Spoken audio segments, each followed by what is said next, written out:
Bismillahirrahmanirrahim. Assalamualaikum warahmatullahi wabarakatuh.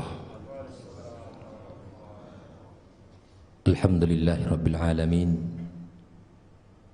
Wassalatu wassalamu ala ashrafil mursalin wa ala alihi tayyibin wa ashabihi al-ghurril mayamin wa man tabi'ahum bi ihsanin ila yaumiddin.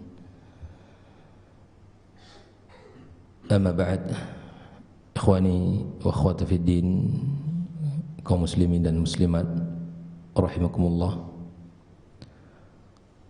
Puji dan syukur kepada Allah Subhanahu wa taala, subuh yang penuh dengan keimanan dan cahaya barokah ini kita dikumpulkan Allah tempat yang mulia untuk bisa melaksanakan salah satu ibadah yang agung dalam Islam, ibadah salat subuh yang memiliki keistimewaan khusus. Allah Subhanahu wa taala menyebutkan, aqimus salata liduluki syamsi ila ghasaqil laili wa qur'anal fajr inna qur'anal fajri kana mashhuda. Salat subuh disebut oleh Allah dengan Quran al-Fajr karena memang di subuh ini sangat dianjurkan kita untuk memanjangkan bacaan walaupun dari sisi jumlah rakaat paling sedikit. Dan malaikat Allah Subhanahu wa taala datang mempersaksikannya. Dan kita sebagai orang-orang yang beriman kepada Allah Azza wa Jalla sadar betul bahwa ibadah salat adalah ibadah yang paling pertama dihisab Allah di hari kiamat kelak. Nabi sallallahu alaihi wasallam mengatakan, awwalu ma yuhasabu bil 'abdu yaumal qiyamati min amalihi salatuh. Bahwa pertama kali yang dihisab Allah bagi seorang hamba dari ibadahnya adalah ibadah salatnya. Maka perhatian, ibadah salat adalah sesuatu yang sangat bernilai dan sangat agung dalam kehidupan kita. Bahkan Nabi kita sallallahu alaihi wasallam ketika berbicara tentang sebuah pendidikan anak, pendidikan keluarga, Nabi sallallahu alaihi wasallam memulai dengan ibadah salat. Betapa banyak ibadah-ibadah yang agung di dalam Islam selain ibadah salat. Tapi perhatian Nabi alaihi salatu wassalam agar kita menjadikan fokus utama di dalam pendidikan anak-anak kita adalah ibadah salat. Sebagaimana hadis Rasul sallallahu alaihi wasallam, muru auladakum bis salati wa hum abna' sab'a sinin. Perintahkan anak kalian salat di saat mereka sudah usia mereka 7 tahun. Ibadah lain banyak sekali, dan ibadah dalam syariat sungguh sangat agung semuanya. Tapi Nabi sallallahu alaihi wasallam memberikan perhatian kepada kita untuk memulai perintah kita di dalam syariat ini dimulai dengan ibadah salat. Wadribuhum wahum abna asyra sinin, dan berikan kepada mereka pukulan yang mendidik di saat mereka usianya 10 tahun. Inilah yang menjadi perhatian kita bersama, bahwa pentingnya kita untuk belajar dan pentingnya kita untuk senantiasa duduk dalam majelis ilmu. Yang saya muliakan guru saya Dr. Dasman, izin Ustaz duduk lebih tinggi dari guru, dan para masyayikh, para asatidzah yang saya muliakan, bahwa Islam ketika berbicara tentang keluarga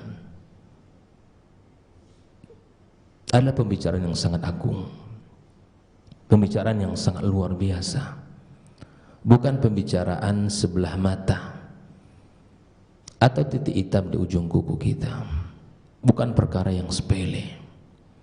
Makanya Al-Quranul Karim ketika bicara tentang keluarga bicara sangat fokus. Sangat banyak ayat-ayat Allah Azza wa Jalla yang Allah turunkan. Perhatian kita agar kita berikan perhatian yang sangat besar kepada keluarga. Bahkan dalam salah satu surat yang para ulama mengatakan 90% ayat yang bicara tentang nilai-nilai keluarga adalah surat An-Nur. Sehingga Umar bin Khattab radhiyallahu taala anhu di saat dia menjadi khalifah, dia perintahkan, "Allimu nisaakum surat An-Nur." Ajarkan kepada wanita-wanita kalian surat ini. Ini betapa besar dan betapa banyaknya nilai-nilai yang terkandung pada surat ini. Bahkan kalau berbicara tentang nama, keluarga, bahkan kita dapatkan di dalam Al-Quran satu surat yang Allah sebut dengan keluarganya. Surat ketiga. Surat apa itu? Surat Ali Imran. Padahal Imran bukanlah seorang nabi. Banyak para nabi dan rasul yang Allah sebutkan, tapi kemudian Allah tabaraka wa ta'ala menyebutkan keluarga mulia ini agar menjadi panduan bagi kita. Bahkan di dalam ayat Al-Quranul Karim ketika berbicara tentang para nabi dan rasul, sering kita lupa bahwa potret mereka sebagai seorang nabi dan rasul luar biasa. Tapi ada dari sisi yang lain, bahwa mereka adalah seorang ayah, bahwa mereka adalah seorang suami. Allah suguhkan kepada kita di dalam firman-Nya agar kita belajar dari potret-potret orang-orang pilihan itu tentang keluarga ini, agar kita tidak salah di dalam menempuh kehidupan dalam rumah tangga, agar kita tidak terombang-ambing di dalam menentukan visi besar kita, kemana kita bawa keluarga kita, kemana kita harus bimbing mereka. Makanya subhanallah,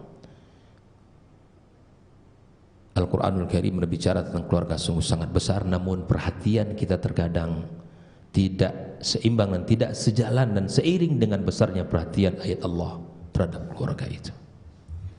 Sekaligus ini adalah sebuah peringatan bagi kita bersama. Kita sudah belajar banyak hal, kita sudah membaca banyak teori, berpindah dari satu ilmu ke ilmu yang lain. Bahkan terkadang kita terpukau dengan teori-teori, dengan retorika-retorika, dengan berbagai macam pandangan-pandangan yang singkat, padat, bahkan itu adalah yang cocok bagi kita. Namun kita lupa belajar dari sumber ilmu yang paling utama, yaitu Al-Quran dan Sunnah Rasul Sallallahu Alaihi Wasallam. Islam tidak melarang belajar dari siapapun.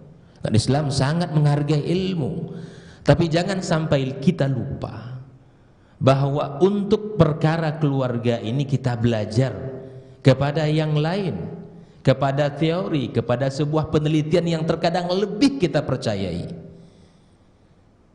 daripada kitab suci yang Allah jadikan sebagai panduan hidup di dalam menjalani kehidupan kita.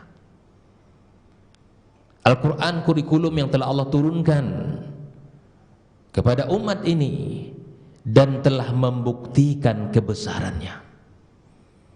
Tidak ada generasi dalam lintas sejarah Islam yang melahirkan orang-orang hebat, yang menjadi pemimpin umat, yang menjadi panutan dalam kehidupan mereka, kecuali hidup di dalam mereka, dalam keluarga mereka Al-Quran. Dan ini harus kita jadikan. Seorang mukmin harus berpikir bahwa Al-Quran di atas segala ilmu.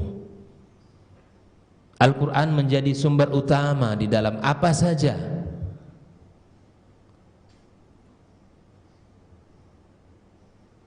Bahkan hari ini kita dapatkan ada orang yang menafsirkan Al-Quran bukan seperti yang ditafsirkan oleh para ulama. Bahkan hadis Nabi sallallahu alaihi wasallam difahami bukan seperti dipahami oleh para ulama hadis itu sendiri. Seperti disampaikan oleh guru kita semalam, terkadang kita lebih mempercayai sebuah penelitian, hasil penelitian ini dan itu. Karena ketika kita salah di dalam sebuah referensi, Pak, kita akan lelah, Pak. Kita akan capek. Karena penelitian itu tidak mustahil akan ada penelitian yang baru yang menghasilkan pula, bahkan mungkin penelitian yang hasil penelitian yang sebelumnya akan dibatalkan oleh hasil penelitian sesudahnya. Tapi syariat terbukti, Al-Quran terbukti melahirkan orang-orang hebat. Hadis Nabi sallallahu alaihi wasallam melahirkan orang-orang luar biasa. Maka disinilah kita sama-sama harus belajar apa landasan kita sehingga melahirkan orang-orang, anak-anak yang qurrata a'yun, penyejuk mata kita.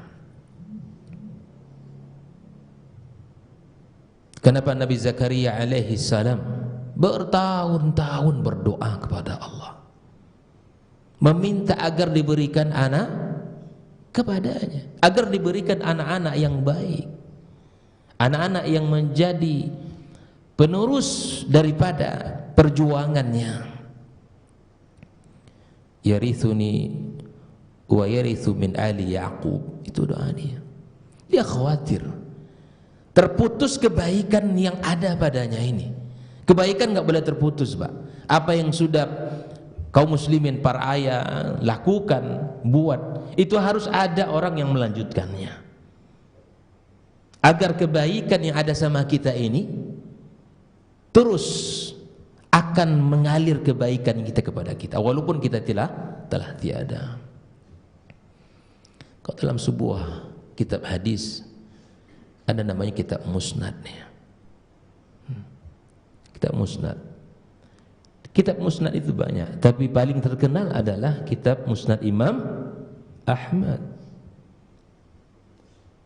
Puluhan ribu hadis di situ. Puluhan ribu hadis. Tapi subhanallah, Imam Ahmad itu bergelar Abu Abdillah. Anaknya bernama Abdullah. Anaknya bernama Abdullah. Nah, bahkan di dalam kitab musnad itu, ini kalau salah Dr. Rasman Guru, tolong diluruskan. Dalam kitab musnad itu ada riwayat yang ditambahkan oleh anak beliau Abdullah yang diambil bukan dari ayahnya. Maka subhanallah, kebaikan itu dilanjutkan oleh anaknya. Makanya dibilang dalam riwayat itu, haddatsani abi, bapaknya yang meriwayatkan hadis itu kepadanya, dan itu dilanjutkan oleh anaknya. Ini pakar hadis kita Dr. Dasman. Dalam kitab musnad Imam Ahmad itu bukan hanya diambil riwayat itu dari, bahkan ditambahkan saja, dilengkapi oleh anak beliau dalam rangka meneruskan kebaikan. Nah, untuk melahirkan anak-anak begini nih, Pak, ini tidak mungkin lahir begitu saja. Tidak mungkin lahir kemudian menikah tanpa ilmu. Ya, ketika kita kenal, suka sama suka, diridhoi oleh orang tua kita, kita menikah tanpa mengetahui landasan apa yang harus dilakukan, tanpa harus mengetahui visi besar dalam keluarganya. Tidak mungkin. Berbicara tentang para ulama ahli ilmu, lihat saja mana ada anak yang lahir tanpa ada perhatian besar dari siapa? Orang tua. Apalagi berbicara tentang pemimpin, orang-orang hebat. Silakan buka dalam sejarah Islam, kecuali mereka itu adalah hasil yang mereka peroleh dari apa? Usaha besar yang Allah berkahi dari kedua orang tua mereka. Imam Ahmad sendiri menceritakan bagaimana kenangan indah beliau dengan ibunya.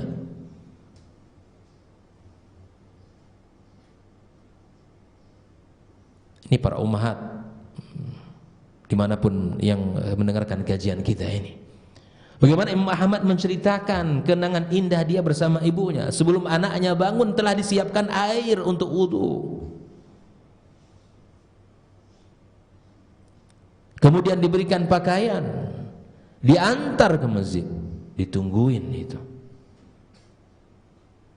Bagaimana Imam Asy-Syafi'i rahimallahu taala setelah seluruh para masyayikh di Mekah diantar oleh ibunya ke mana? Kota Madinah. Dan itu diceritakan langsung oleh Imam Syafi'i bagaimana mereka orang-orang yang luar biasa. Oleh karena itu ikhwanikum muslimin rahimakumullah, Al-Imam Al-Bukhari dalam kitab sahihnya membuat satu bab penting, dan kalau kita belajar ingin tahu bagaimana fikih Imam Al-Bukhari, lihat pada bab-bab yang beliau tulis. Begitu Ustaz ya. Kalau kita ingin mengetahui bagaimana kecerdasan Imam Al-Bukhari, lihat pada bab-babnya, bab yang beliau tulis itu. Ada satu bab yang sangat penting. Babul ilmi qabla al-qawli wal amal. Satu bab penting bahwa ilmu sebelum kita berbicara dan sebelum kita berbuat. Nah, rumah tangga ini adalah kata para ulama ibadah yang paling panjang durasinya. Ya Pak ya. Mulai daripada ijab qabul, ya, kita diterima nikahnya. Ya, kemudian diterima ya, ijab dan qabul antara kita dengan ya walinya. Mulai saat itulah tanggung jawab itu berpindah kepada kita. Dan mulai saat itu pula detik-detik ibadah itu kita membersamainya. Makanya pesan Nabi kepada salah seorang wanita di saat dia sudah menikah, unzuri aina anti min, lihatlah kedudukan kamu pada posisi suamimu, kemana beliau arahkan, kemana beliau bimbing kamu. Apakah kita dididik, apakah kita sebagai suami mendidiknya kepada surga Allah Azza wa Jalla, atau kita biarkan mereka ya larut di dalam kebodohan dan kemaksiatan. Waliyadzubillah. Oleh itu, waktu sangat singkat ya, saya ingin singkatkan pula, mudah-mudahan sampai inti yang ingin saya sampaikan itu. Saya ingin mulai landasan pertama kita dalam kehidupan rumah tangga untuk membangun generasi mulia dan luar biasa adalah ayat yang dibacakan oleh imam kita tadi dalam surat At-Tahrim, ayat yang ke-6, ayat yang dibacakan oleh imam kita tadi. Surat At-Tahrim itu Bapak Ibu rahimakumullah berbicara tentang potret keluarga di dalam Al-Quranul Karim. Dimulai potret keluarga mulia, keluarga Rasul sallallahu alaihi wasallam. Ayat pertama itu adalah bicara tentang keluarga Nabi kita alaihi salatu wassalam. Walaupun ayat ini teguran kepada Nabi alaihi wasallam, ayat teguran yang disampaikan kepada Rasul, tapi dia berbicara tentang rumah tangga Nabi alaihi salatu wassalam. Bagi kata para ulama, andai ada ayat yang disembunyikan oleh Rasulullah, ayat ini yang pertama disembunyikannya.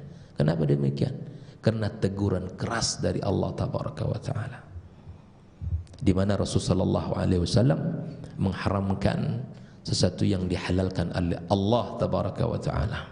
Apa yang diharamkannya? Madu. Madu halal apa? Haram.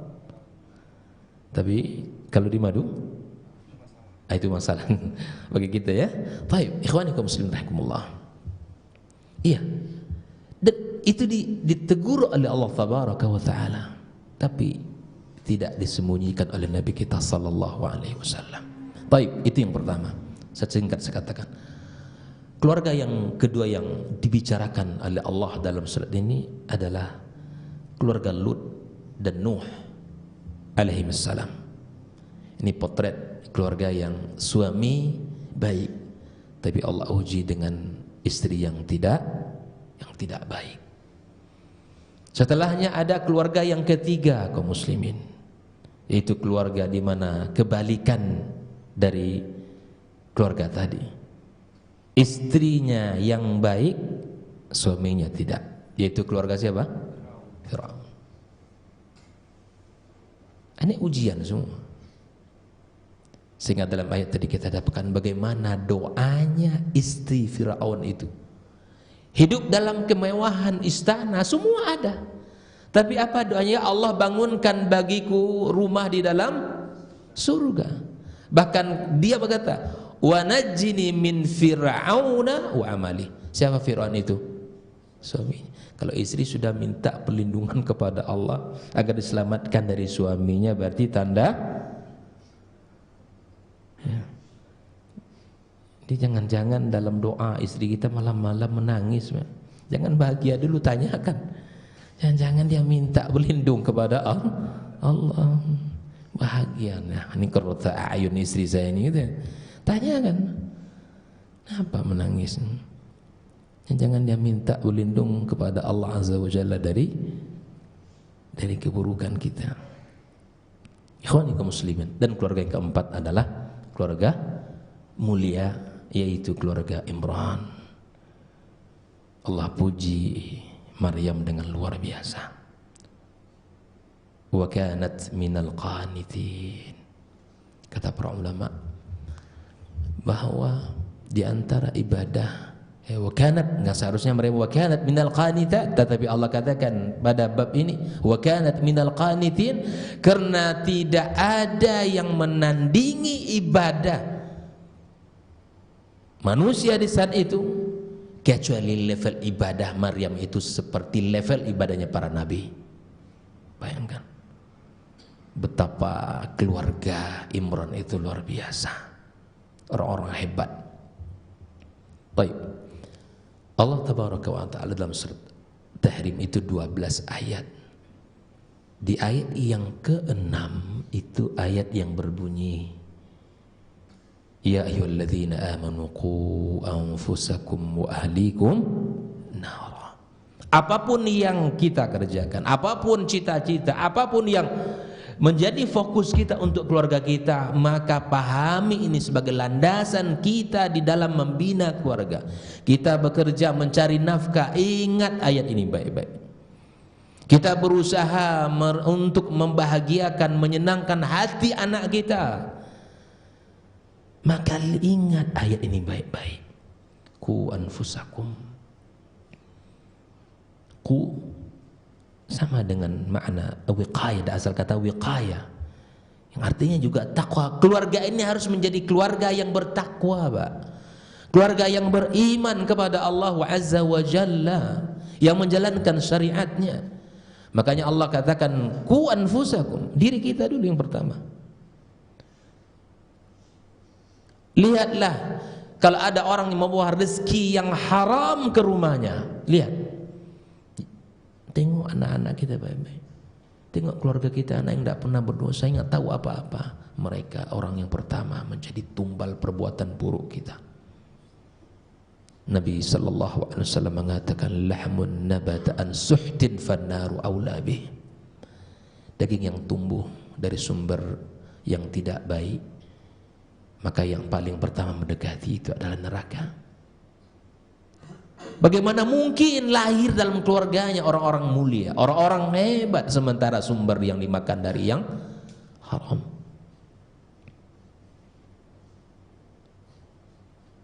Ku anfusakum wa ahlikum nara. Jaga diri kita.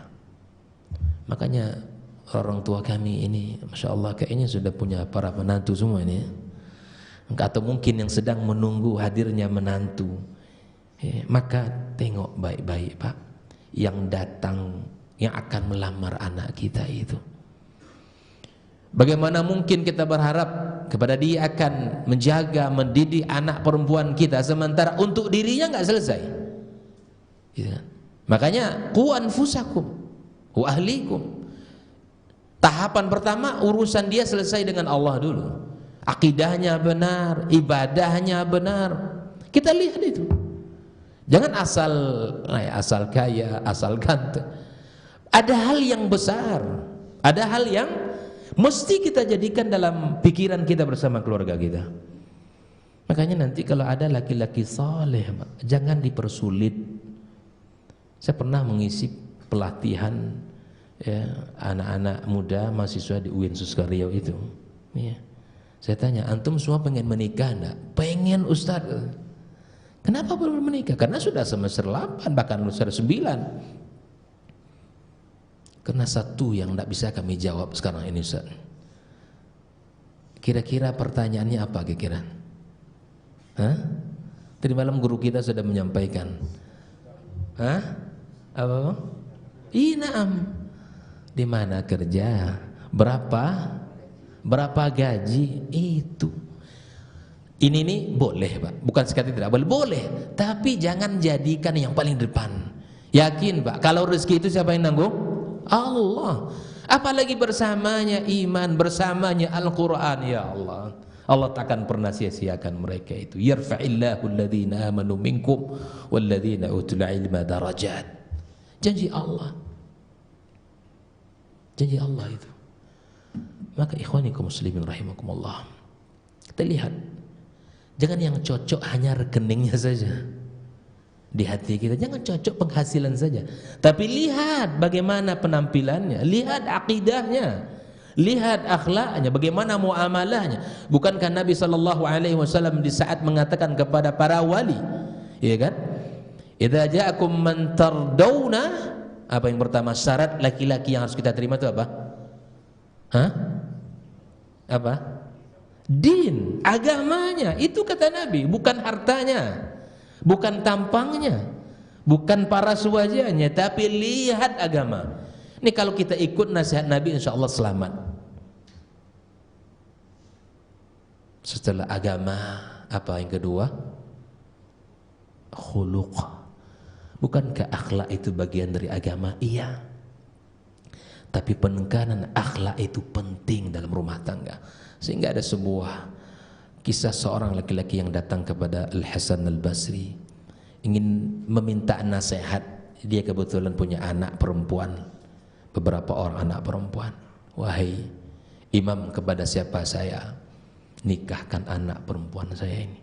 Dipesankan oleh Imam Hasan Al-Basri, nikahkan kepada laki-laki yang beragama dan berakhlak. Kenapa mesti berakhlak? Karena kata Imam Al-Hasan Al-Basri, andai anakmu nanti dicintai, disayangi, dia akan muliakan oleh suaminya. Tapi di saat dia tidak suka dengan sifat anakmu, dan laki-laki ini berakhlak, dia tak akan sakiti fisik anakmu. Bayangkan, Pak, begitu para ulama itu menjelaskannya. Makanya tidak ada orang yang memuliakan wanita kecuali laki-laki itu mulia di sisi Allah Tabaraka wa Ta'ala. Jangan mudah-mudah untuk menyakiti fisik. Jangan mudah-mudah, ini tangga ini bukan untuk Allah suruh kita untuk hal-hal yang positif. Bukan mudah untuk melayang ke fisik. Bukan. Kalau kita baca surah An-Nisa, wadribuhum, dalam ketika terjadi an-nusyuz, ketika terjadi at-tarafu, dia akhlak di saat akhlaknya tidak bagus, ada tahapan hukuman memang. Di antaranya adalah wadribuhunna, diberikan pukulan. Para ulama menjelaskan yang boleh itu adalah seperti siwak, miswak, bimiswak. Tahu siwak kan? Besar siwak? Besar? Hah? Kecil ya Bang, lebih kecil dari itu Bang. Lebih kecil. Itu cuman. Dan itu tidak boleh pukul di wajah. Bahkan di tempat-tempat yang tidak merusak kecantikan. Bayangkan Islam itu menjaga wanita kaum muslimin. Tapi maksud dari pukulan itu pun bukan untuk menyakiti, tapi kemudian untuk mendidiknya. Ikhwanikum muslimin rahimakumullah. Kalau kita lihat potret Nabi SAW di dalam mencari menantu, coba kita lihat.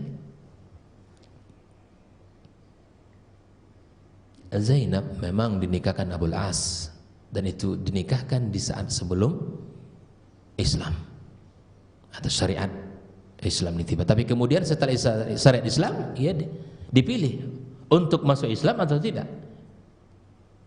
Ummu Kulthum dan Ruqayyah dinikahkan siapa? Utsman. Fatimah dinikahkan kepada siapa? Coba lihat potret menantu Nabi kita SAW. Ada yang kaya, ada yang biasa. Kalau Utsman jangan ditanya kan. Sehingga Nabi pernah mengatakan, ma dharra ma fa'ala Utsmanu ba'da hadza. Tak ada lagi dosa Utsman setelah mengeluarkan harta benda yang sangat banyak ini dalam Islam. Begitu kedudukan. Kalau Ali, Masya Allah, termasuk menantu yang miskin, yang biasa-biasa saja. Ya. Jadi, tapi mereka semuanya soleh. Ini yang harus menjadi perhatian kita ya, agar keluarga kita selamat. Ku anfusakum wa ahlikum nara. Tapi misalnya seperti Nabi SAW di saat cucunya Hasan, ya, di saat dia pergi ke masjid, ya, Hasan cucunya sangat kecil usianya ketika itu. Rasulullah SAW melihat Hasan mengambil kurma apa? Kurma sedekah. Hasan ketika itu masih kecil, Pak, usianya kecil sekali. Tapi Rasulullah SAW di saat melihat cucunya makan kurma sedekah, apa sikap Nabi? Dibiarkan? Tidak, dikejar oleh Nabi SAW, diminta untuk memuntahkan kembali. Keluarkan, nak. Kuh kata Rasulullah, keluarkan sudah, enggak boleh itu. Ala ta'lam ya Hasan, enggak tahukah kamu bahwa kita ini tidak makan kurma? Kita tidak makan sedekah, keluarkan itu. Bagaimana Rasulullah SAW serius di dalam bab ini. Jangan bermudah-mudah untuk membawa sesuatu atau membiarkan sesuatu pada anak kita yang kita tahu itu bukan miliknya. Terkadang ada syubhat di tengah-tengah kita. Kan anak kan masih kecil. Ya paling baru sekali, dia belum tahu. Api itu Bapak Ibu semua yang dirahmati Allah tidak akan pernah menjadi besar kecuali petikan pertama. Ya enggak? Api itu tidak akan mungkin dia besar kecuali ada. Kalau kita membiasakan seperti itu nanti, dikhawatirkan dia akan terbiasa sampai dewasa. Contoh kecil saya sebutkan. Musim-musim liburan atau Bapak Ibu kita punya anak kan? Punya anak Bang? Iya. Kita bawa anak-anak kita pergi main ke sepupunya, ke saudaranya. Ada mainan. Tiba-tiba di rumah kita, dia nampak sama kita. Ini mainan dari mana kan begitu? Ini mainan siapa? Tanyakan ke dia. Tanyakan ke anak kita, mainan siapa? Mainan saudara saya atau mainan sebutkan misalnya sepupu dia. Di saat ini apa sikap kita? Dibiarkan. Masih kecil nggak apa-apa, gitu kan? Nah, kesempatan itu untuk memberikan nasihat. Kamu tidak boleh mengambil sembarangan. Kamu tidak boleh membawanya. Ini bukan milik kita. Ambil, luruskan kesalahannya, selamatkan barangnya, kembalikan ke yang punya. Contoh, anak kita bawa makanan atau mungkin buah-buahan, tiba-tiba Masya Allah dibawa buah ke rumah kita. Musim apa sekarang di Batam nih? Mangga. Ya, bawa mangga. Tiba-tiba kita Masya Allah sini nak gitu ya. Sini nak, semangat pula lagi bapaknya untuk buka mangga tuh. Tanyakan dulu, kalau rasanya kita tidak pernah membelikan mangga tuh, atau kita yakin istri kita tidak pernah membelikan mangga itu, dibawa mangga ke rumah kita, apa yang harus kita lakukan? Apa yang harus kita lakukan? Tanyakan, ini mangga kamu dapat dari mana? Kalau misalnya dibilang saya dikasih oleh bapak ini, ya kita konfirmasi sebelum mangga ini kita makan. Begitu yang seharusnya kita lakukan kaum muslimin rahimakumullah. Dalam rangka apa tadi? Ku anfusakum wa ahlikum nara. Jangan kita bermudah dalam bab ini. Jangan sampai nanti kita menanggung beban berat di hadapan Allah Tabaraka wa Ta'ala. Dan begitulah para ulama, dan begitulah kehidupan para as-salaf. Bahkan kalau kita lihat berkaca dalam kehidupan para wanita zaman dahulu, direkam dicatat oleh para ulama, mereka senantiasa membisikkan kepada suami mereka di saat keluar menuju tempat pekerjaan mereka, "Bang, kami sabar dengan kehidupan sederhana ini, tapi kami tidak sabar untuk menanggung azab di neraka Allah. Ini nasihat untuk kita bersama." Para ummahat, ingatkan suami. Makanya di dalam kehidupan Nabi SAW kita contoh, ada ruang-ruang yang kita mesti berdialog dengan istri kita. Kalau kita baca sejarah Rasul, di antara waktu yang paling panjang Nabi duduk mendengarkan kalimat-kalimat istrinya, keluh kesah istrinya adalah di saat menjelang tidur. Nanti kita bawa ilmu ini, kita praktekkan di rumah kita. Ada ruang-ruang diskusi, ada ruang-ruang kita berdialog, Pak. Keindahan rumah tangga itu di situ. Kalaupun ada sedikit ya kesalahpahaman antara kita dengan pasangan kita, clear dengan dialog itu insyaallah. Tapi kalau masing-masing menyimpan, bawa tidur, istri bawa tidur perasaan, nah itu semakin tajam di paginya. Makanya 2 waktu ini Nabi SAW menggunakan waktunya dengan istrinya, berbicara, dialog. Antum dengar, pernah ingat nggak kisah Abi Zar'in dan Umi Zar'in itu? Kapan? Itu didengarkan Nabi itu sampai ngantuk-ngantuk. Tapi Nabi tetap bersabar dengan tugas mulia seorang Rasul yang banyak mengurus umat, tapi perkataan istrinya tidak pernah diabaikan. Beda dengan kita, abang capek ya? Beda dengan kita. Makanya kaum muslimin, kita mencontoh keluarga Nabi kita SAW, belajar. Waktu yang kedua adalah waktu di mana setelah azan menjelang Bilal memanggil Nabi untuk salat. Itu subhanallah, sebelum Nabi SAW salat subuh, tapi sudah dimulai dengan hadithul mu'anasah. Hangat rumah tangga itu. Jangan membatu di rumah kita ini. Kita ini kalau udah ngaji ini, Pak, subhanallah. Contoh Nabi kita sallallahu alaihi wasallam, Aisyah menceritakan, wa kana altafun nas wa aqramun nas. Nabi itu di rumah orang yang paling lembut sekali, orang yang paling mulia. Bahkan Aisyah menceritakan di saat ditanya bagaimana Rasul di rumahnya sallallahu alaihi wasallam, apa kata Aisyah? Wa kana Nabi sallallahu alaihi wasallam fi khidmati ahli. Nabi itu membantu keluarga. Kalau kita lihat subhanallah, kalau antum pernah ke Madinah ya kan, sekarang itu ya rumah Aisyah, rumah Nabi itu tidak besar. Bahkan dalam bahasa kitab sejarah itu ya hujurat, kamar-kamar, memang layaknya sebuah kamar di zaman kita hari ini. Kecil ya Ustaz, kecil sekali. Rumah Nabi. Tidak sanggupkah istri-istrinya untuk mengurusi rumah? Sanggup. Tapi disinilah perhatian Nabi, wa fi khidmati ahli. Disinilah ibadah itu teman-teman. Disinilah nilai perhatian itu. Maka kalau ada ikhwah kita yang membantu istri belanja itu mulia itu. Lanjutkan itu. Dan ada kawan-kawan, kalau antum tahu beda yang ngaji nak ngaji itu, nanti lihat gitu kan, gimana dia pergi. Antum pergi belanja bang, bantu istri ya. Orang kalau udah ngaji biasanya masya Allah karena faham di sini, nggak dibiarkan istrinya pergi sendiri, pasti dibantu, pasti dibantu. Makanya kita subhanallah, sekecil apapun bisa kita lakukan di rumah kita, Bapak Ibu.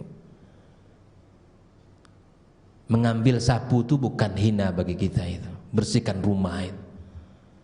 Membantu istri kita merapikan. Jangan dikira pekerjaan rumah itu hal yang kecil. Kalau dalam sebuah perusahaan ada SOP namanya kan. Tidak ada SOP rumah tangga itu. Entah mana yang harus dimulai di pertama kali. Dan ruangan tidur yang sudah berantakan, entah ruangan tamu, ruangan tengah, mungkin dapur. Dan subhanallah, selesai sama istri kita semuanya. Bahkan ketika Umar bin Khattab radhiyallahu taala anhu, dalam sebuah kisah yang sangat indah sekali, itu kan, seorang sahabat ingin mengadukan tentang perihal dirinya, karena kebetulan istrinya tawilul lisan, lisannya ya banyak ngomel kalau bahasa kita, ya kan. Datang ke rumah Umar bin Khattab radhiyallahu taala anhu ingin mengetuk pintu. Nah, kebetulan pula, gitu kan, Umar ya terdengar suara istri agak tinggi kepadanya. Lalu sahabat ini balik. Itu apa pula saya adukan kepada Amirul Mukminin. Nah, kondisinya sama juga dengan saya. Tapi subhanallah, ketika itu Umar memanggil sahabat ini, sini, untuk apa kamu datang? Diceritakanlah. Iya, kata Umar, sebentar tuh cuman, kata Umar. Nggak usah dilawan, sebentar. Tapi Umar sebutkan ya pekerjaan-pekerjaan yang luar biasa itu. Di antara pekerjaan istri kita yang mesti kita hargai. Di antaranya apa kata Umar? Innaha tabbakha Ya, dia telah memasakkan makanan. Hargai itu Pak. Istri kita masak, istri kita buat ini, hargai. Bahkan di saat selera kita tak cocok dengan apa yang dibuat, apa yang harus kita katakan? Hah? Apa Bang? Katakan aja enak, tak ada masalah ya. Tidak dianggap dusta kita itu, nggak dianggap berbohong kita itu. Wa inna khabbaza li khubzi, istri telah mengadon roti buat makanan, buat cemilan di rumah. Hargai itu. Wa inna ghassala li thawbi, dia telah mencucikan bajuku. Wa inna radda'a li auladi, dia telah menyusui anak-anakku.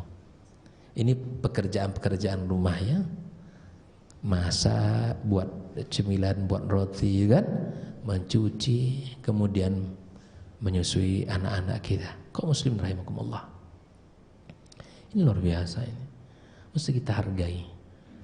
Makanya kalau ada yang bertanya ya, tentang keluarga kita, ya, tugasnya bukan tidak ada, istri saya nggak punya pekerjaannya. Tidak, tugas istri kita berat, besar. Istri saya seorang pendidik, istri saya di rumah mendidik anak-anak saya. Kaum muslimin rahimakumullah. Nah, betapa indahnya keluarga kalau kita miliki tujuan. Betapa indahnya sebuah perjalanan kalau kita tahu tujuan kita. Tahu kemana kita akan pergi, berapa lama perjalanan kita, dan berapa bekal yang harus kita bawa. Indah, ringan perjalanan itu. Tapi keluarga muslim tidak mau ingin tahu tentang bagaimana harus yang bekal yang harus dimiliki. Ya ini akan repot. Kemudian mintanya banyak pula. Cari sekolah, Ustaz, ini anak saya tolong dididik. Tolong dididik menjadi anak yang soleh dan ditambah lagi Bang, menjadi hafiz dan hafizah. Ya Allah, antum kemana? Kita kemana sebagai orang tua? Bahkan rumah itu adalah sekolah pertama bagi anak kita. Gurunya siapa? Jangan istri aja Bang, suami istri kita. Dan ini yang sering juga saya sampaikan dalam kajian, bahwa kita para ayah, para suami ini mencari nafkah itu tugas mulia. Bekerja untuk menghidupkan anak dan istri kita adalah sesuatu yang agung. Tapi ingat, mencari nafkah bukan satu-satunya pekerjaan dan tugas kita sebagai seorang suami. Tapi dia bagian dari tugas-tugas penting yang mulia dalam Islam. Silakan buka surat An-Nisa, Ar-Rijalu Qawwamuna 'alan Nisa. Baca kitab-kitab tafsir para ulama, makna ar-rijal di situ itu luar biasa. Bukan sekedar hanya pemimpin. Bukan hanya sekedar seorang pemimpin yang hari ini terjemahkan dalam, tapi memiliki beberapa makna yang dijelaskan oleh para ulama tafsir. Ikhwanikum muslimin rahimakumullah. Maka tugas kita agar melahirkan anak-anak yang mulia dan hebat. Landasan pertama untuk melahirkan keluarga-keluarga hebat itu, ingat dari sumber At-Tahrim ayat 6 ini, agar kita menjaga diri kita dan keluarga kita dari neraka Allah Azza wa Jalla. Ali bin Abi Thalib di saat menafsirkan ayat ini, dia mengatakan lakukan dua hal. Pertama, addibuhum, ajari anak-anak kalian adab, ajari mereka akhlak. Yang kedua, wa'allimuhum, tanamkan kepada mereka ilmu, bimbing mereka, jadikan kita sebagai qudwah hasanah bagi anak-anak kita di dalam ketaatan, di dalam akhlak, di dalam banyak hal. Ada ayat lain yang juga menjadi renungan kita selain surat Tahrim ini, adalah tentang surat At-Tur 21. At-Tur 21 secara singkat saya katakan, walladzina amanu wattaba'athum dzurriyyatuhum biimanin alhaqna bihim dzurriyyatahum wama alatnahum min 'amalihim min syai' kullu imri'in bima kasaba rahin. Ayat ini mari kita letakkan hati kita Bapak Ibu semua. Pada ayat ini kita renungi, kita tadabburi bersama. Allah katakan, adapun orang-orang yang beriman, para ulama mengatakan ini orang tua yang beriman, dan keimanan mereka diikuti oleh anak keturunan mereka. Biimanin. Maka kemudian Allah kumpulkan kita dengan anak keturunan kita di dalam surga. Al-Imam Ibnu Katsir menjelaskan, wa hadza fadl min fadlihi subhanahu wa ta'ala 'ala al-abna bi barakati al-aba. Ayat ini, kata Imam Ibnu Katsir, adalah keutamaan yang Allah berikan kepada anak hasil barokah kesolehan orang tuanya. Sehingga Ibnu Abbas, terjemahan Al-Quran, menafsirkan ayat ini, innallaha la yarfa' dzurriyyatal mu'minin fi darajatihi. Allah akan mengangkat derajat anak-anak orang beriman. Allah mengangkat. Wa in kanu dunahu minal amal. Walaupun anak kita nanti, Bapak Ibu, tidak sama seperti kita kesolehannya. Mungkin orang tuanya lebih hebat, orang tuanya lebih saleh, lebih bertakwa kepada Allah, tapi subhanallah, keberkahan amal saleh keimanan kita ini tidak hanya berhenti di dunia. Allah akan kumpulkan kita bersama di dalam surga. At-Tur 21 ini berbicara tentang, mulai dari ayat 17, innal muttaqina fi jannati wa na'im. Semua itu bicara tentang nikmat-nikmat surga. Di antara nikmat surga adalah berkumpul kita bersama di dalam surga dengan anak-anak kita, landasan kita. Harus kita tanamkan semangat surga itu dalam diri anak-anak kita. Karena apapun nanti yang mereka lakukan itu harus dikaitkan dengan surga Allah SWT. Apapun yang menjadi profesi mereka nanti, yang mereka inginkan adalah surga Allah Azza wa Jalla. Lihat sebuah kisah di zaman Nabi kita sallallahu alaihi wasallam. Di saat perang Badar, maka Nabi mengumumkan kepada keluarga mukminin untuk berjihad, tapi tidak boleh kecuali satu dari orang-orang yang hidup dalam sekeluarga itu. Kalau ada ayah dan anak, hanya satu orang yang boleh, yang satu tinggal. Lihat kisah Sa'ad ibn Khaythama ibn al-Haris al-Ansari al-Awsi. Di saat mereka sudah mendengar perintah Nabi itu, ayah dan anak melakukan undi. Siapa di antara kita yang berangkat? Setelah mereka melakukan, ya, maka keluar nama anak beliau, yaitu Sa'ad. Ayah belum mau ini. Nah, ayahlah yang berangkat. Tak. Wahai ayah, lihat coba Pak. Sudah tertanam di dalam visi besar keluarga ini, orang-orang beriman ini. Lihat apa kata Sa'ad ini. Innahal jannah, wahai ayah, sesungguhnya itu surga, wahai ayah. Lau kana ghairu la athartuka bihi, kalau bukan surga, wahai ayah, aku dulukan kamu untuk berangkat. Aku akan berikan kesempatan ini kepada kamu, wahai ayah. Coba lihat, ini anak Pak yang sudah tertanam dalam jiwa itu surga. Surga. Ini buah daripada mereka memahami tentang tujuan. Dan bukan satu dari kisah generasi para sahabat yang seperti ini, yang tertanam pada diri mereka itu semangat seperti ini. Akhirnya saat berangkat, ayah tak jadi, karena memang yang keluar namanya adalah anak beliau.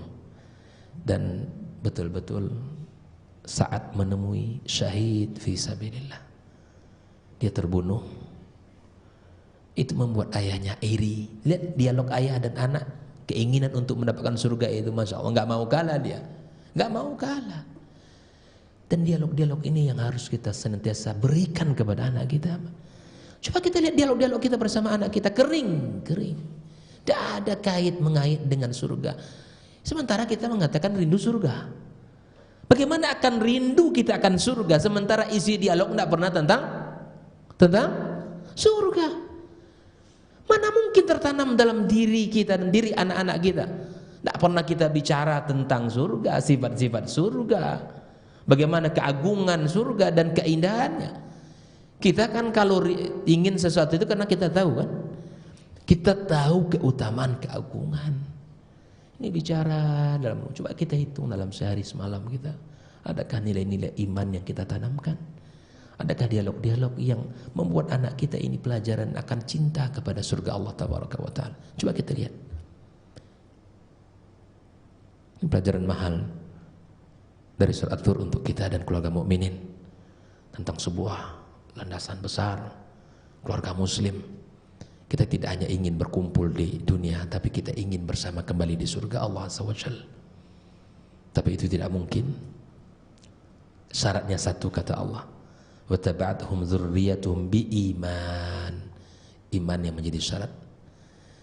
Bapak Ibu, silahkan nanti prestasi apa saja dari keimanan, tidak mesti. Yang penting tanamkan keimanan. Prestasi anak kita silahkan. Mungkin dia ahli sedekah nanti, mungkin dia dari ahli ibadah, salat malam, mungkin dari orang-orang yang puasa sunnah, silahkan. Prestasi-prestasi keimanan itu boleh berbeda-beda. Tapi yang menjadi landasan kita harus dibangun keimanan, tertanam di dalam dirinya cinta kepada surga Allah SWT. Karena waktu yang membatasi, sungguh banyak bahasan dan kisah-kisah para ulama untuk bisa kita bahas.